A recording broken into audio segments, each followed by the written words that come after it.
سمجھا جاتا ہے، انہی سے کہیں کہ آئیں اور گفتگو کریں اور قرآن اور سنت کی روشنی میں قرآنی روح کو بیان کریں تاکہ دل جڑ سکے اور یہ جو جدائی ڈالنے والے عناصر ہیں ان کی حوصلہ شکنی ہو سکے۔ یاد رکھیں، گندم کی سبسڈی ہو یا ٹیکسز کی واپسی، یہ چھوٹا سا ایشو ہے۔ اس ایشو کے لیے اگر پوری قوم اکٹھی ہو سکتی ہے تو اس پورے علاقے اور پوری سرزمین کی تقدیر کا فیصلہ کرنے کے لیے بھی پوری قوم اکٹھی ہو سکتی ہے، کوئی بعید نہیں ہے، بشرطے کہ اپنے اندر سے استعمار اور استکبار اور طاغوتی نظام کے مخبروں اور ان کے آلے کاروں کو ہم الگ کر کے قوم کو قرآن کی وہ آواز سمجھائیں اور سنائیں اور قوم کے ترجمان بن سکیں۔ کوئی بعید نہیں ہے، کوئی زیادہ زحمت کی ضرورت نہیں ہے، تھوڑی سی محنت چاہیے، ایسے عناصر کو قریب لائیں، اس کا نتیجہ آپ دیکھیں گے کہ کتنی بڑی تبدیلی آتی ہے۔ وہ علاقہ آپ دیکھیں نا، ایک ڈکٹیٹر آتا ہے اپنی مرضی سے، جیسے اپنی ماں کی پیٹ سے جب وہ آیا تھا تو یہ حق لے کر آیا تھا۔ یہ جو آپ کی گلگت بلتستان کی سرزمین ہے، یہ تقریباً 36,000 مربع میل کا علاقہ تھا۔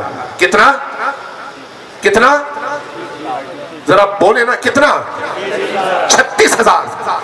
8,000 مربع میل اس ڈکٹیٹر نے کاٹا اور چائنا کے حوالے کیا، کسی سے پوچھنے کی اس نے ضرورت محسوس نہیں کی۔ یہ اختیار اس کو کس نے دیا تھا؟ علاقے کے لوگوں نے دیا تھا، آئین پاکستان نے دیا تھا، قوم نے دیا تھا، کس نے دیا تھا؟ ایک ڈکٹیٹر۔ فوراً جاؤ اپنے گھر کی 2 انچ زمین کسی کو دے کر دیکھو، 8,000 مربع مائل کا علاقہ کاٹ کر چائنا کو دیا گیا۔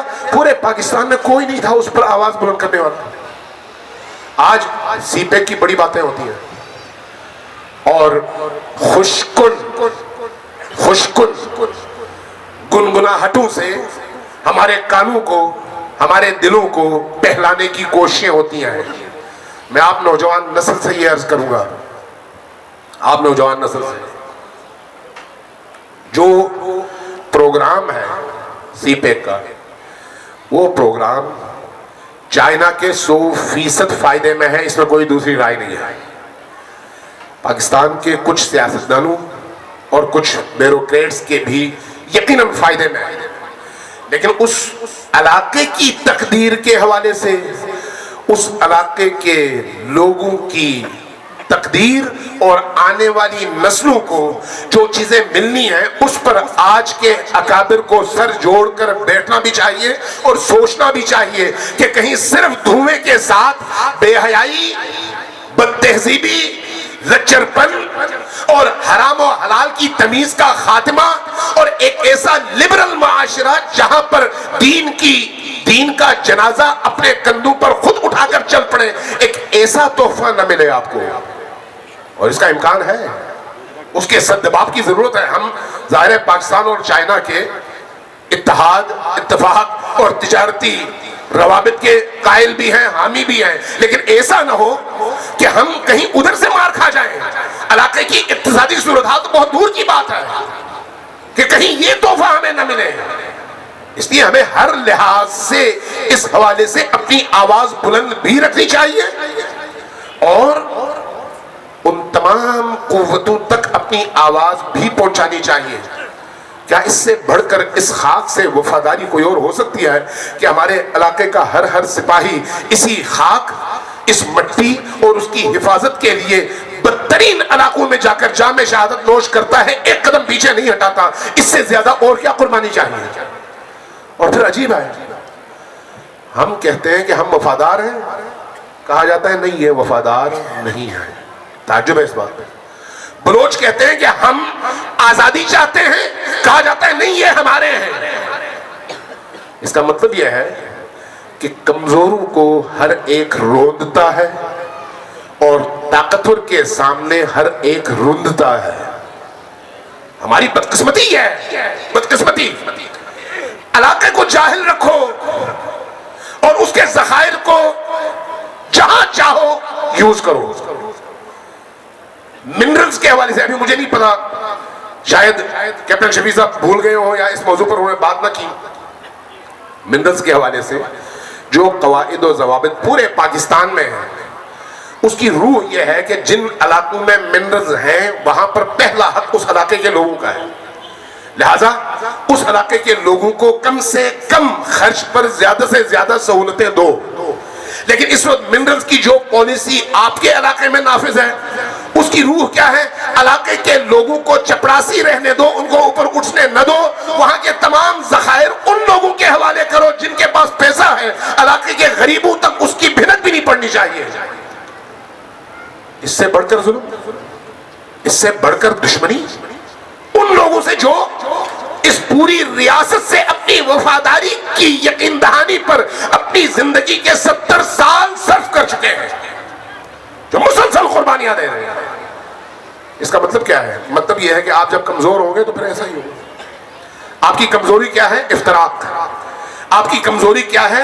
مسلکی اختلافات کو ہوا دے کر مسجد کو مسجد سے اور علاقے کو علاقے سے لڑانا.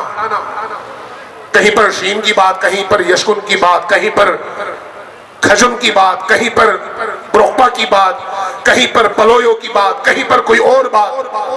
ہر وہ بات جس کے ذریعے سے آپ نفرتوں کو زیادہ سے زیادہ بڑھاوا دے سکیں.